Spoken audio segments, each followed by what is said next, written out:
10h50 aqui no horário de Brasília, e eu vou abordar agora brevemente algumas questões relacionadas à gestão. E vamos tentar cumprir o nosso compromisso de, a partir das 11 horas, iniciar a resposta às questões que forem encaminhadas. Bom, sobre a gestão, eu queria iniciar pela fase da adesão. A gente tem recebido alguns e-mails e telefonemas questionando, por exemplo, no caso dos municípios que não conseguiram concluir a adesão dentro do CIMEC no módulo do PAR. Né? Ou municípios que agora desejam entrar porque não conseguiram fazer a adesão no prazo correto, entre outras dúvidas. Bom, para os municípios que não concluíram a adesão, o procedimento é simples. É entrar novamente no CIMEC, cimec.mec.gov.br, no módulo do PAR, clicar no banner do pacto e, se você não indicou o coordenador municipal, deve fazê-lo e, em seguida, clicar no botão que aparece à direita da tela, chamado Concluir Adesão às Ações do Pacto. Você pode fazer isso a qualquer momento, hoje, a partir de hoje e tal, para concluir essa adesão. Quem já indicou o coordenador e só precisa concluir a adesão, basta ir lá, clicar no botão e finalizar. Vocês vão receber um aviso na própria tela do sistema e depois um e-mail confirmando essa adesão, tá? Bom, quais são os procedimentos para os municípios que querem fazer adesão, que perderam os prazos por razões variadas? Nesses casos, a gente precisa identificar quais são esses municípios e pedimos, então, que vocês enviem um e-mail para pactonacional@mec.gov.br, que é o e-mail institucional do pacto. Vocês encaminham uma mensagem informando que desejam aderir e, evidentemente, identificando o seu município. E aí, em outubro, ou ainda no final desse mês, a gente envia as orientações necessárias para a adesão ou para a possibilidade de adesão daqueles que não fizeram no prazo determinado. E os procedimentos para saber, por exemplo, alguns municípios ficam em dúvida porque não sabem se de fato fizeram a adesão, né? Ou seja, aqueles que querem saber se de fato aderiram. Nesse caso, vocês devem acessar o CIMEC, entrar no módulo do PAR, clicar no banner do pacto. Se vocês tiverem concluído a adesão, o sistema emitirá o seguinte aviso: sua Secretaria de Educação concluiu a adesão ao Pacto Nacional pela Alfabetização na Idade Certa.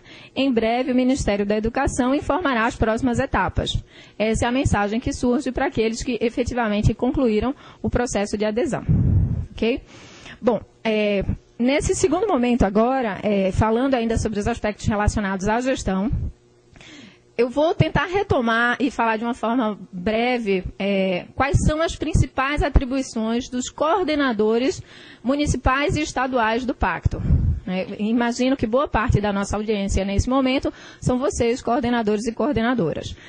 Depois da exposição toda que foi feita aqui sobre o desenho do pacto, os aspectos da formação, a questão dos materiais, etc., o papel de vocês, como foi bem colocado pelo nosso secretário, é determinante para o sucesso desse programa. Tanto a gente tem a firme convicção de que os secretários fizeram boas indicações, pessoas que têm um perfil de gestão, de coordenação dessas diversas ações, que é talvez um dos principais elementos que diferencia o pacto de outras iniciativas, que é a articulação de várias propostas, de várias ações, dentro de um conjunto de iniciativas. Então, eu vou tentar resumir aqui o que a gente listou como as principais atribuições dos coordenadores municipais e estaduais do pacto.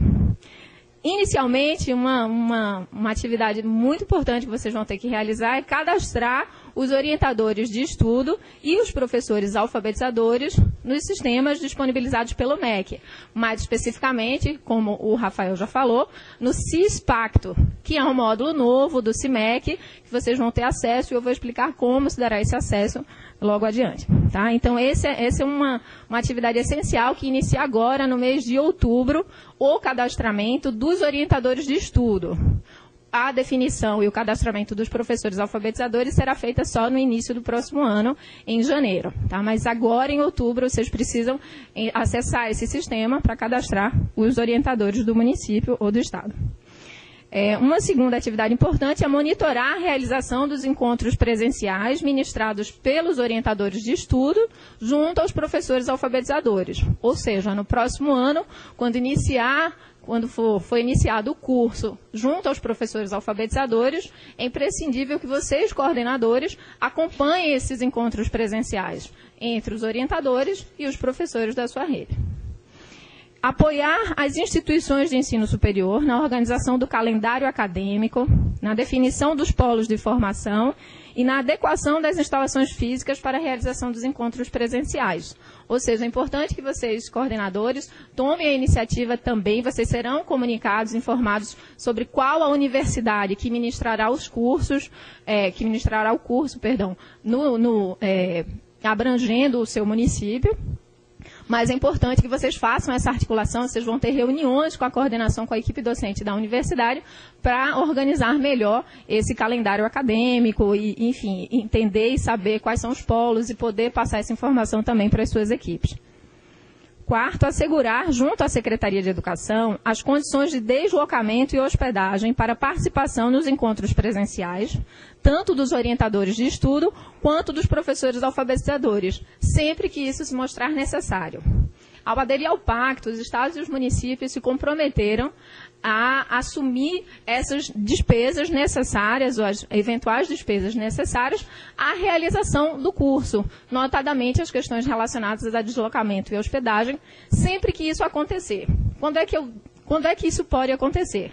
No caso dos orientadores de estudos, quando o polo de formação não for no próprio município, ou seja, ele tem que se deslocar para um outro município, que é onde foi definido, por exemplo, o polo de formação. Nesse momento, então, eles vão precisar do apoio da Secretaria de Educação. E, excepcionalmente, embora a gente entenda que vão ser situações mais raras, mas os próprios professores alfabetizadores, em algum momento, também podem incorrer em ter algum tipo de necessidade de deslocamento para participar dos encontros presenciais.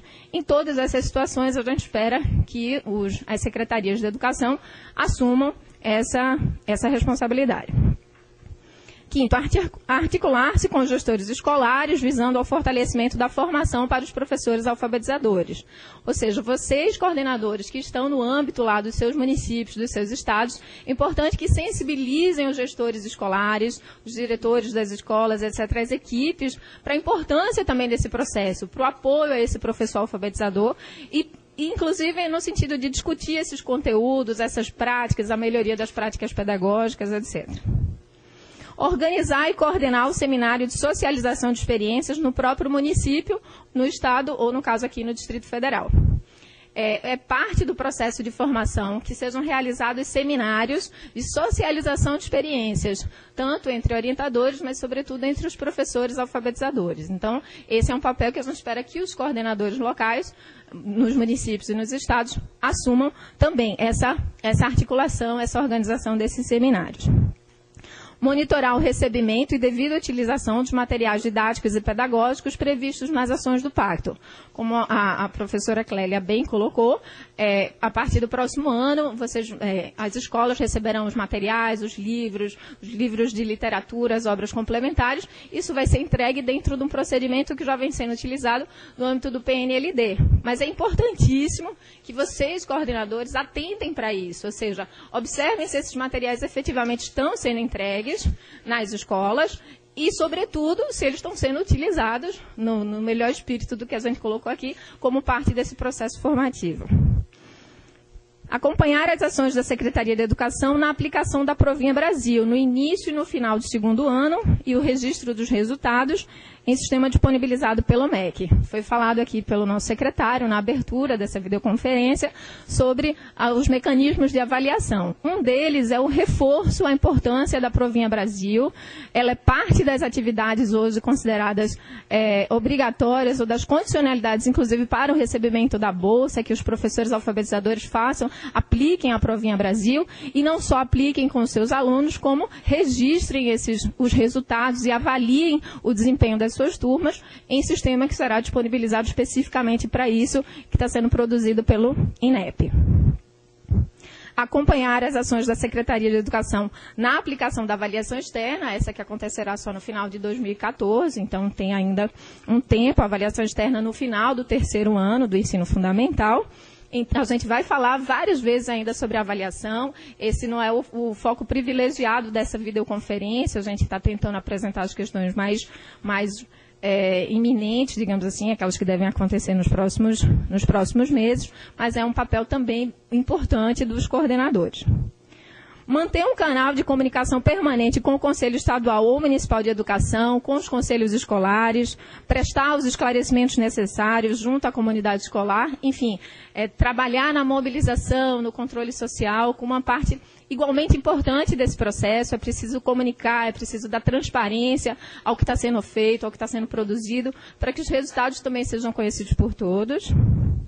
E um último aspecto que a gente chama a atenção aqui é essa reunião, quer dizer, se reunir-se constantemente com o titular da secretaria, com o dirigente de educação, avaliando a implementação das ações do pacto, propondo correções de rumo, ajustes no processo, etc. Então, essas são algumas das atribuições de vocês, coordenadores, e que a gente, e muito provavelmente outras surgem a partir daí ou decorrentes dessas, essas são as questões, digamos, principais, e a gente vai mantendo esse canal de comunicação permanente. Depois eu também vou explicar como a gente pretende estar sempre municiando-os de informações, subsidiando-os para conduzir melhor o trabalho de vocês, tá?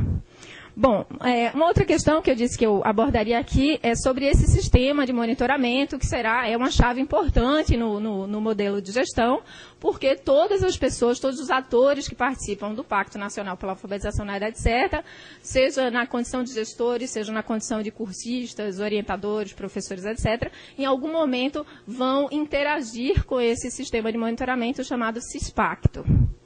Esse módulo é um módulo novo que será disponibilizado no CIMEC, tá? O CIMEC já é um sistema conhecido por todas as secretarias de educação, e é a partir desse módulo, através desse módulo, que a gente vai fazer esse acompanhamento. Nesse momento, não adianta vocês quererem acessar esse módulo, ele ainda não está disponível no CIMEC, tá? Oportunamente, a gente vai enviar para vocês exatamente o passo a passo para acessar esse sistema, obter sua senha de acesso, etc. A lógica é a mesma de todos os outros módulos do CIMEC. Cada módulo necessita uma solicitação de cadastro, embora a senha de acesso seja a mesma, mas é preciso solicitar esse cadastro. A gente vai orientar isso no tempo correto. A gente não quer antecipar essa pauta agora, uma vez que o sistema ainda não está disponível para vocês. Mas até o final desse mês a gente conclui toda a fase de testes, para que em outubro a gente tenha um sistema que opere sem problemas e que vocês possam utilizar com tranquilidade. Ok? Bom, em relação ao cronograma de atividades, eu tenho um certo receio de sobrecarregá-los com muita informação.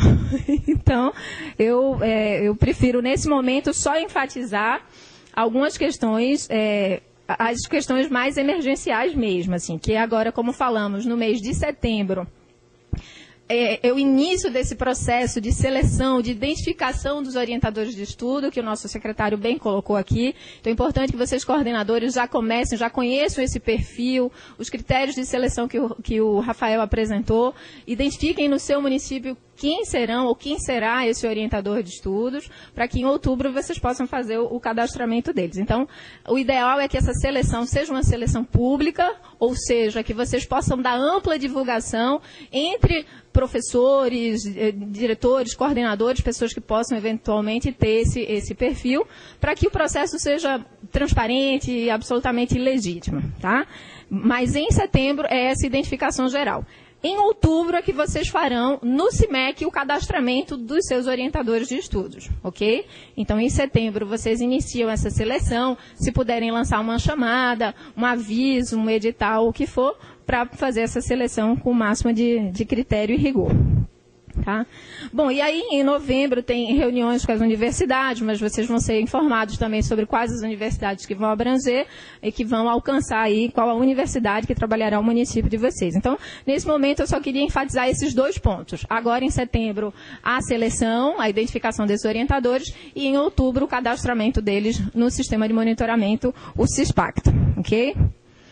Bom, uma outra proposta que a gente lança nessa videoconferência agora é que a nossa comunicação com vocês, coordenadores, que já foi dito antes, eu reforço aqui, se dará preferencialmente por e-mail.